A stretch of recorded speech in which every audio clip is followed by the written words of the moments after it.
गौतम की बुद्धत्व प्राप्ति कपिल वस्तु के शाक्य वंशीय राजा शुद्धोदन और महिषी महामाया के पुत्र सिद्धार्थ गौतम, संस्कृत व हिंदी सिद्धार्थ गौतम, झामाश्रिथ्रई ई.पू 457 ई.पू का जन्म वैशाख पूर्णिमा के दिन लुम्बिनी के उपवन में स्थित एक साल वृक्ष के नीचे हुआ था, जब उनकी माता अपने माता पिता से मिलने अपने मायके देवदह जा रही था। पुत्र जन्म के तत्काल बाद महामाया वापस कपिल वस्तु लौट आई थी। ताविंस देवों से शिशु के जन्म की सूचना पाते ही शिशु के दादा सिंहानु के गुरु तथा राजपुरोहित तत्क्षण कपिल वस्तु पहुंचे। शिशु को अपनी गोद में उठा या जैसे ही शिशु को निकट से देखा तो उनकी आंखें पहले तो खुशी से चमक उठीं, लेकिन फिर आंसुओं में डूब गई। राजा शुद्धोदन द्वारा कारण पूछे जाने पर उन्होंने बताया था, यह शिशु बुद्ध बनने वाला है, इसलिए मैं प्रसन्न हूं, किंतु दुहक इस बात का है कि शिशु की बुद्धत्व प्राप्ति तक मैं जीवित नहीं रह सकूंगा। शिशु के जन्म के 5वें दिन उसके नामकरण के अवसर पर 108 ज्योतिषियों को आमंत्रित किया गया था, जिनमें 8 विलक्षण ज्योतिषी भी थे।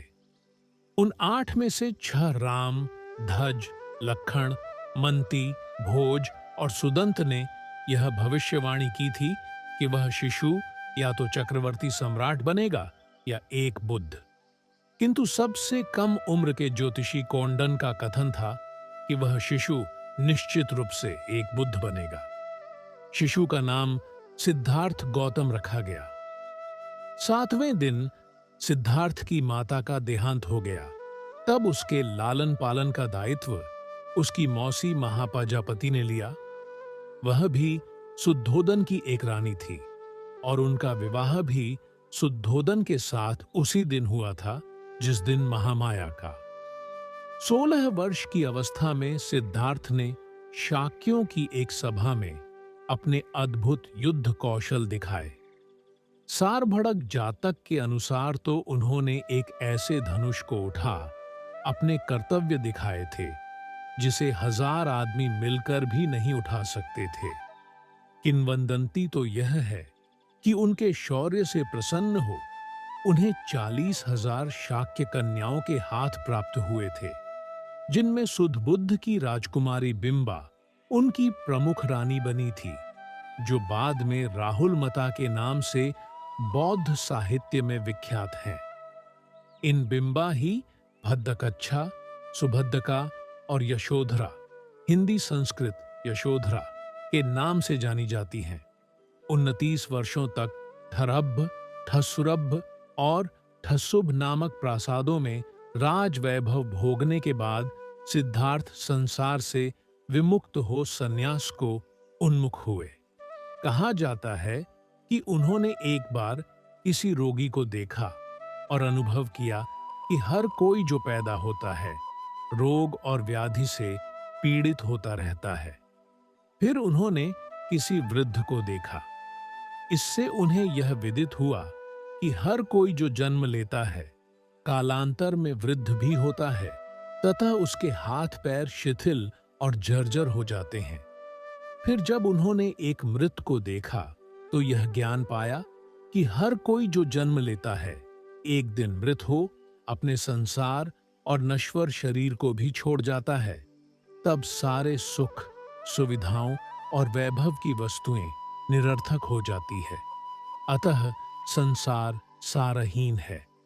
अंततः जब उन्होंने वैभव का त्याग कर सत्य का अन्वेषण कर रहा था तो उन्होंने भी संसारिकता का परित्याग कर संन्यास वर्ण कर गृह त्याग किया।